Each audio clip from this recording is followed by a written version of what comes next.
acaba dando aquela refrescância muito grande pela questão também do gás, né, da carbonatação que a gente chama, pela questão do frutado, do cítrico, que muitas vezes aparenta ser mais cítrico, aparenta ser mais ácido, né? Lembra muitas vezes um suco. Então, é um estilo de cerveja que eu adoro e acho que tem tudo a ver aí com os dias mais quentes.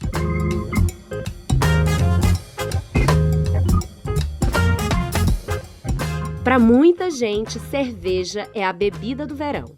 Mas se essa descrição que você ouviu agora está muito diferente do que o que você imagina quando pensa em cerveja, se prepare para a entrevista que vem aí. A voz é da Francesca Sansi, sommelier, consultora de bebidas e professora. É ela a nossa convidada dessa edição. Eu sou Isabelle Moreira Lima e você está ouvindo o podcast da semana.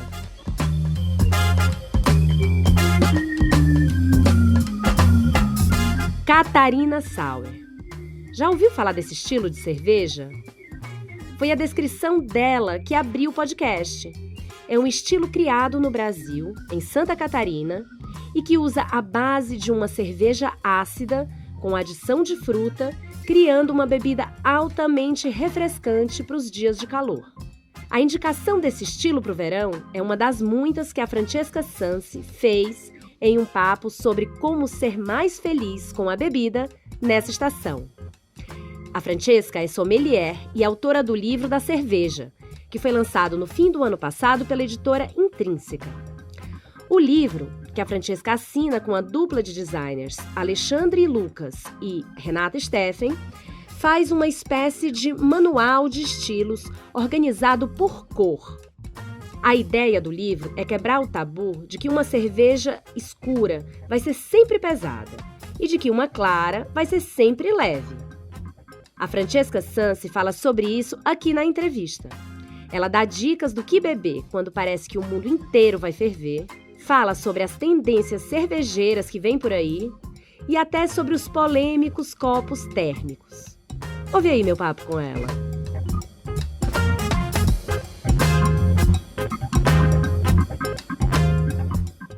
Francesca, verão é a melhor época do ano para tomar cerveja? É verdade isso que dizem por aí? Eu acho que qualquer época do ano é uma boa época para tomar cerveja, mas de fato o verão é, sem dúvida, uma época maravilhosa para a gente poder beber uma boa cerveja. Isso aí eu tenho que concordar. E por quê? Então, a gente na verdade tem vários estilos de cervejas diferentes, né? Mas acho que a gente mais consome são realmente as cervejas mais refrescantes, né? Normalmente uma American Lager, normalmente uma Pilsen. Então, acho que a gente também tem muito essa questão cultural de beber cerveja, né? Por viver talvez num país, é claro que é um país gigantesco, né? É um país continental, mas que a gente tem aí diversas regiões que tem realmente uma influência do calor no verão, né? A gente tem aí talvez um clima que seja muito propício para esse consumo de cerveja. Então, acredito que o nosso clima aí ele ajuda bastante nessa questão também que acabou virando cultural do nosso consumo, né? Você falou aí de duas cervejas que a gente costuma tomar mais no verão, né? Mas quais são os estilos que a gente não conhece tão bem, que a gente podia explorar mais no verão? Então, existem outros estilos de cervejas que poderiam estar aí nessa linha dessas cervejas mais, como é que eu posso dizer, mais refrescantes, né? Temos aí talvez cervejas até um pouco mais leves e não tão amargas, como por exemplo o caso da Cream Ale, que é um estilo de cerveja americano. Também temos um estilo de cerveja que é um pouquinho mais amargo para as pessoas que gostam de cervejas mais amargas, que seria o estilo Kölsch, que é o estilo de cerveja alemão. Então, assim, não faltam estilos de cerveja para que a gente possa consumir nessa época do ano. Tem um estilo de cerveja especial que é o meu queridinho, na verdade são alguns estilos, né?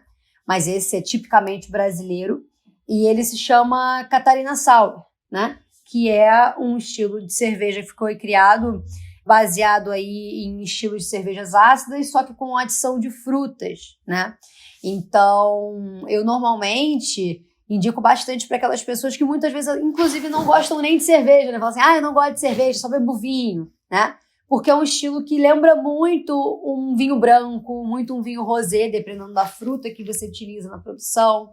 Então, assim, acaba dando aquela refrescância muito grande pela questão também do gás, né, da carbonatação que a gente chama, pela questão do frutado, do cítrico, que muitas vezes aparenta ser mais cítrico, aparenta ser mais ácido, né? Lembra muitas vezes um suco. Então, é um estilo de cerveja que eu adoro e acho que tem tudo a ver aí com os dias mais quentes. Agora, o que uma cerveja tem que ter e o que ela não pode ter para ser boa para o calor? Então, vamos lá. Alguns fatores eu acho que são determinantes. Primeiro é o corpo da cerveja, né? O que seria o corpo? É aquela sensação, aquela densidade que a gente sente na boca, né? O peso que a gente sente na boca. Então, acredito que o corpo da cerveja seja algo determinante, porque quando a gente está com calor, né? A gente está num ambiente propício aí, a gente querer algo muito mais refrescante, a gente quer algo que desça como desce a água, como se a gente estivesse bebendo uma água, né? Então, cervejas de corpo médio, leve são ideais.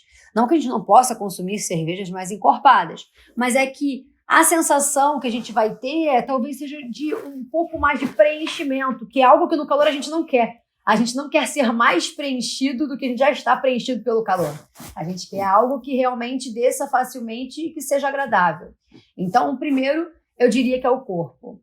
O segundo é escolher estilos de cerveja também em que a gente beba numa temperatura mais baixa, né? Então, tem cervejas, por exemplo, existem diversas opções de estilos e temperaturas ideais para cada estilo de cerveja. Então, as cervejas mais refrescantes, elas costumam ser consumidas em temperaturas mais frias, né? Então, a gente precisa realmente ter aí uma cerveja que seja servida a uma temperatura de aí 2 graus, pelo menos, né?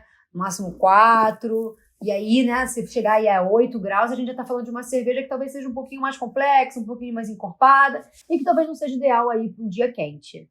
Então, esse aí é mais uma questão, né? A gente se ligar em qual cerveja a gente está escolhendo para saber qual temperatura a gente vai consumir ela, né? Porque a gente espera consumir cerveja bem geladinha. Então, não adianta comprar cerveja super complexa e consumir ela na temperatura gelada, que aí você não vai sentir sabor de nada, né?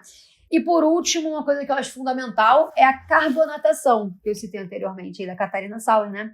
Que é a sensação do gás na boca, né? É basicamente o gás. Por exemplo, eu sempre dou o exemplo da Coca, né? Ou dos refrigerantes. O que faz um Guaraná, uma Coca, ou qualquer tipo de refrigerante ser agradável pra gente, né? Além do próprio sabor. É o gás, porque o gás faz com que aquela bebida ela desça refrescante. Agora, quando essa bebida ela perde o gás, ela perde refrescância. Então, as cervejas que têm mais carbonatação são cervejas muito mais agradáveis para você consumir, né? Por quê? Porque esse gás ele te traz essa sensação de refrescância que a gente gosta, né? Até lembrei aqui, por exemplo, agora falando com você sobre a água tônica, né? A água tônica também é muito consumida aí, né, por conta exatamente dessa questão da refrescância. E a água tônica sem gás é só água, né, água saborizada. Né? E até lembrei de um outro estilo aqui agora, que é um estilo que é muito bacana e que o pessoal, pelo menos aqui no Rio, consome bastante, que é Witbier, né?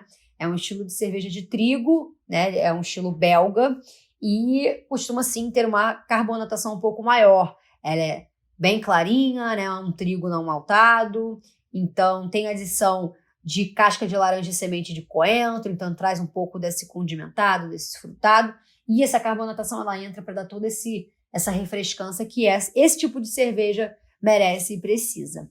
Então, eu acho que esses aí são os pilares, né? Corpo, carbonatação, né? Eu não entraria muito em questão de cor, porque a gente tem cervejas que são mais escuras e que não necessariamente são cervejas que não são refrescantes. É óbvio que dificilmente vai ser mais refrescante do que uma Pilsen, mas eu não entraria no aspecto da cor, porque a gente tem cervejas aí mais escuras que são super agradáveis e que eu não contraindicaria para o verão. Eu ia te perguntar isso, porque você escreve isso no livro da cerveja, né, que você lançou agora. Como é que a gente pode identificar, então, as cervejas leves, se não pela cor? Tem alguma dica? A gente tem que conhecer os estilos? Como é que a gente faz para não errar? Primeiro, eu indico que pesquise sobre o estilo, né? Então, assim, a maior dificuldade, muitas vezes, da pessoa é como escolher a cerveja. Então, eu indico o seguinte, procura qual o estilo da cerveja. Você sempre vê lá, é Pilsen, é Witbier, é Weiss, tá escrito aqui Stout, tá, mas o que é Stout? Então, a gente precisa primeiro entender que estilo de cerveja é esse que a gente está procurando, né? Que a gente está vendo, talvez, na gôndola do mercado. Não é à toa que a ideia do meu livro é exatamente essa, que você possa abrir ele e procurar o estilo para você entender o que você vai esperar dentro daquela garrafa. Mas eu indicaria isso, você procurar um estilo para, através dele, você entender se ele vai ter um corpo alto ou não, se ele vai ter amargor alto ou não, né? Porque, no final das contas, é óbvio que grande parte das cervejas escuras, elas têm um corpo um pouco maior, elas são consumidas a temperaturas mais altas.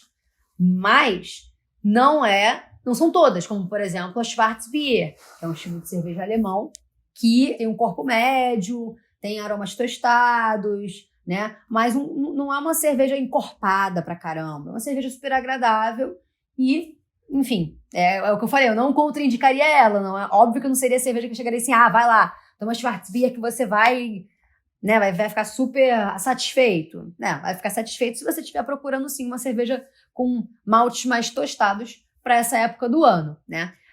Ou um tipo de cerveja, nesse caso, por exemplo, que eu contraindicaria, são stouts mais encorpadas, né? Às vezes, por exemplo, uma Sweet Stout ou uma Russian Imperial Stout, que é super alcoólica, super encorpada. Aí é aquilo, né? Como se a gente estivesse bebendo um vinho tinto, um Malbec argentino envelhecido em barrica. É claro que não vai ser agradável para você beber no verão. Você pode, mas não vai ser agradável. Se você for escolher, por exemplo, por um vinho tinto, você vai optar pelo quê? Por um Pinot Noir, talvez por um Gamay, ou então, né, um Gamay de Beaujolais. Então, você vai escolher vinhos tintos mais leves, né? Um pouco, até às vezes, mais ácidos, às vezes um Chianti. Então, você vai optar aí por vinhos tintos que sejam nessa linha aí de um corpo mais agradável, acidez mais alta, e não esses vinhos que são mais encorpados. Então, eu levo muito isso para cerveja. A gente tem cervejas tostadas, mas o ideal é que a gente procure cervejas tostadas mais leves, né? Mais agradáveis, mais refrescantes e menos encorpadas e alcoólicas. Já que você traçou um paralelo com o vinho, eu queria te fazer uma pergunta que talvez seja um pouquinho técnica, mas é o seguinte, você falou da carbonatação que dá essa sensação de frescor, né? No vinho a gente fala da acidez. Na cerveja, a gente tem agora, né, estão aparecendo cada vez mais as cervejas ácidas, você falou do estilo da Catarina Sauer. A acidez também dá isso na cerveja ou a carbonatação ainda é o pilar mais importante para o frescor? Que é o seguinte, toda cerveja ácida, a gente parte por esse princípio. A diferença é que é como no vinho tinto, né? No vinho tinto, alguns vinhos tintos a gente não sente a acidez como sente no vinho branco, mas ela tá ali. É óbvio que o tanino ele sobressai, muitas vezes a maciez, né, o dulçor ele sobressai, mas a acidez existe. Nas cervejas, a acidez também existe, mas a gente tem outros perfis que sobressaem muito mais. Então, assim, a carbonatação ela é um pilar, e é um pilar essencial para qualquer cerveja, porque, convenhamos, cerveja tem que ter gás. Claro que existem estilos, né, principalmente alguns estilos ingleses, que têm menos gás, é uma característica, mas tem gás, tem carbonatação. Então, sim, carbonatação é um pilar. A acidez também é um pilar, mas é aquele pilar invisível. É o pilar que ele equilibra, mas ao mesmo tempo você não consegue dizer que ele está ali, né? Mas, para certos estilos de cerveja, ele é uma característica, né, muito marcante. Por exemplo, na Catarina Sauer, que é esse estilo brasileiro, na Gose, que é um estilo também de cerveja ácida, um pouco mais que leva adição de sal também muitas vezes, semente de coentro. A gente tem as cervejas de fermentação espontânea, que também tem a acidez como pilar, né? Existem diversos tipos de acidez também, vindo de diversos micro-organismos diferentes. Então, a acidez é um pilar, mas principalmente para essas cervejas que a gente tem essa predominância característica, né? Que é algo que a gente, por exemplo, não espera numa American IPA, que são cervejas amargas, né? É uma English IPA ou até mesmo uma India Pale Ale da vida que a gente esteja falando aí, né? Acho que a gente tem a acidez como um pilar, mas às vezes nessas cervejas muito escondido. Francesca, e o amargor, hein? Como é que fica nessa história? E o amargor eu acho que também entra muito nessa questão aí do ser agradável para o verão ou não, né? Porque o amargor, assim como a secura, né? Que a secura aí, né? A atenuação, que a gente chama também, que é a ausência, né? Ou a pouca percepção de dulçor, ela te estimula a beber mais.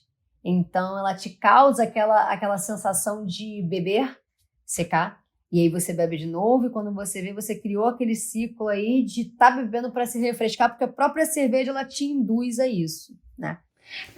Te ouvindo, me fez pensar que o mundo da cerveja é muito livre, né? E aí, com isso, ele não tem fim, porque os estilos, eles vão sendo criados, o mestre cervejeiro tem uma ideia e, de repente, nasce um estilo. Foi assim a Catarina Sour? Então, acredito que assim, a gente tenha muito tempo tentado criar um estilo tipicamente brasileiro. Fora do país já existe inclusive algumas cervejas, né, como por exemplo a Berliner Weiss, que é um estilo de cerveja feito com... Tem a base de trigo, né, é acidificada também com lácteo, como é a Catarina Sour. Só que muitas vezes ela é adicionada após a produção, quando você vai consumir ela, um xarope de frutas. Então, assim...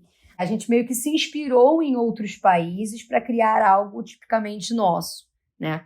E não necessariamente a Catarina Sour, ela precisa, por exemplo, ter uma fruta brasileira. Então, acredito que, assim, tenha sido um movimento que surgiu muito mais pela busca por uma criação de algo tipicamente nosso, sabe? Mas através, sim, de estilos que já existam, né? Porque é aquilo, nada se cria, tudo se copia e se melhora, né? A gente copia e melhora. Então, acredito que a gente tenha criado, a gente tenha copiado, mas melhorado aquilo que é interessante pra gente como nação, digamos assim, porque foi criado no Sul, né? É um estilo que veio do Sul. Então, que, convenhamos, não é a parte do país, né? Da região do país mais quente que a gente tem.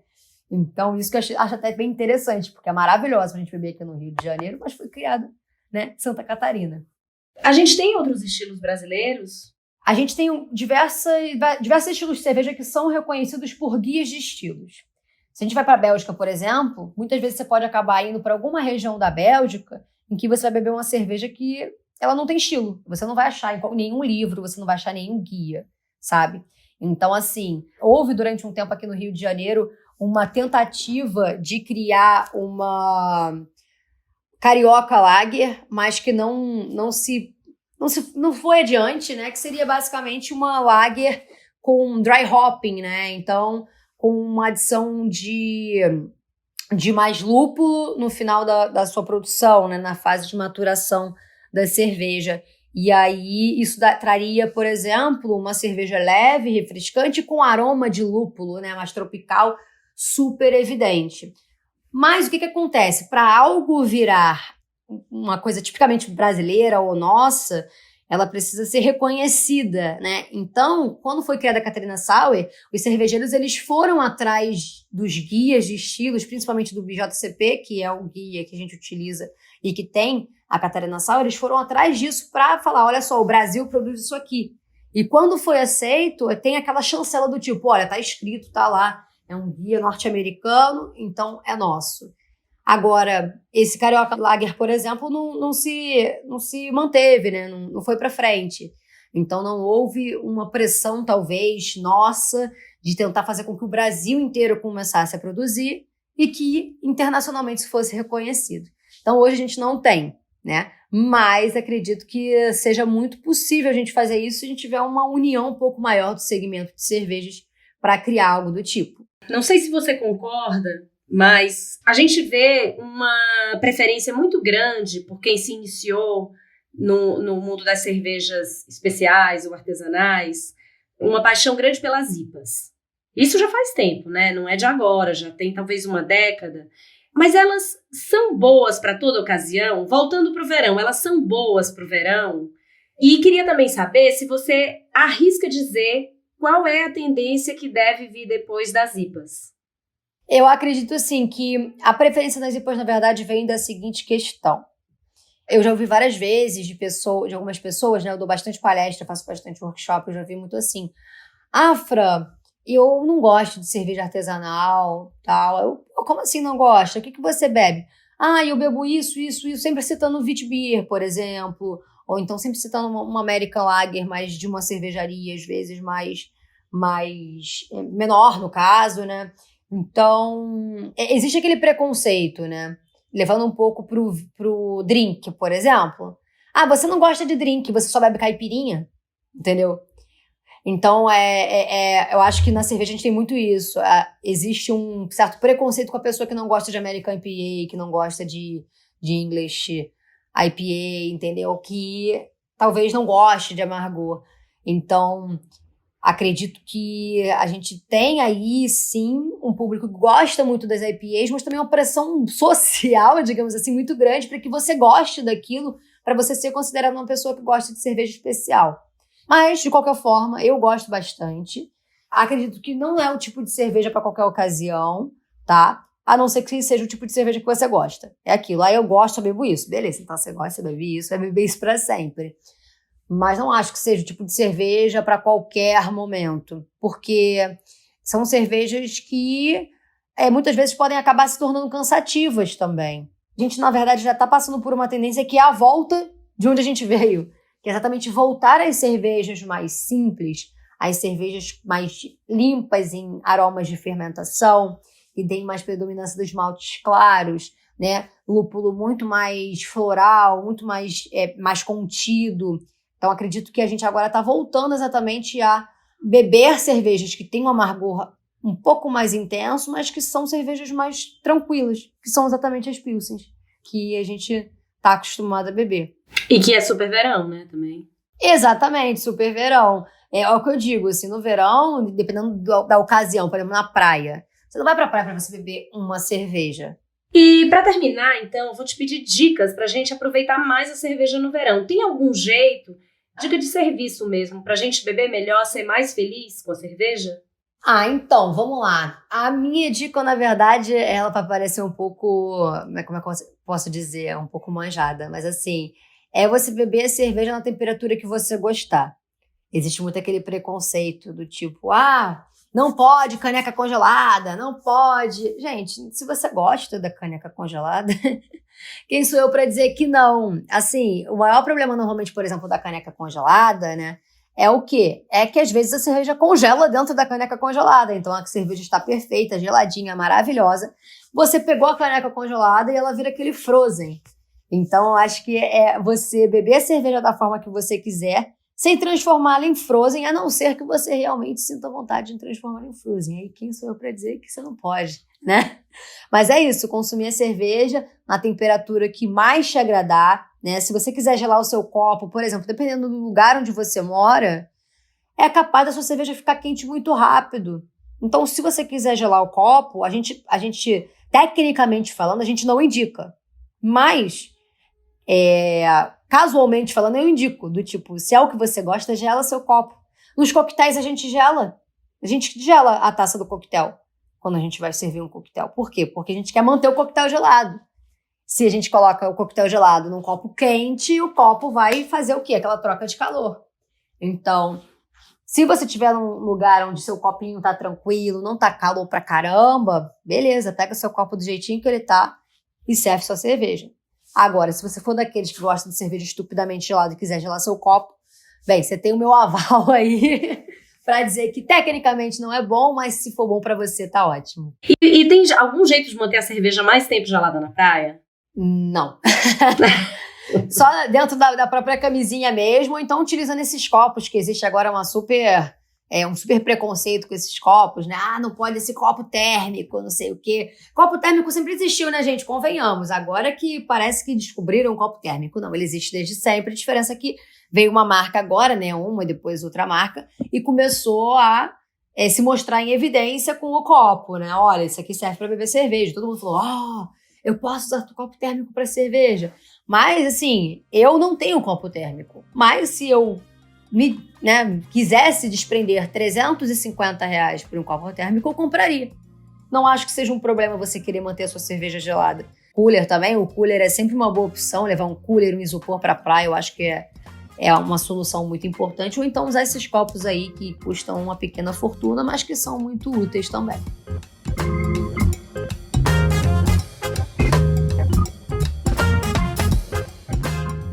Se você quer saber mais sobre o verão, vai no site da Gama que a gente tem uma edição completa sobre o tema.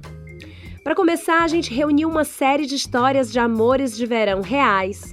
Algumas são tristes, outras engraçadas e a maioria é emocionante.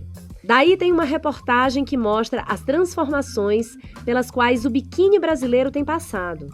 E aqui um spoiler, tá ficando maior, hein? Tem outra também que é praticamente uma investigação sobre o suor. Sem falar no nosso bloco de notas com dicas e referências que a redação usou para montar essa edição. Se você gostou deste podcast, eu te convido a ouvir outros episódios. São muitas, mas muitas entrevistas com gente bacana. Para você ter uma ideia, eu te conto dos últimos. A gente falou com a bióloga e consultora em aleitamento materno Cristina Machado sobre a exaustão das mães, com a atriz Maria Ribeiro sobre amizade e com a especialista em influência digital Bia Granja sobre o futuro das redes sociais. Em plataformas de áudio como o Spotify e o Deezer e no site da Gama, você pode ouvir o podcast da semana. Com roteiro e apresentação de Isabelle Moreira Lima, este é o podcast da semana. A cada 7 dias, um tema novo para você. A edição de som é do Pedro Pastoriz. Até semana que vem!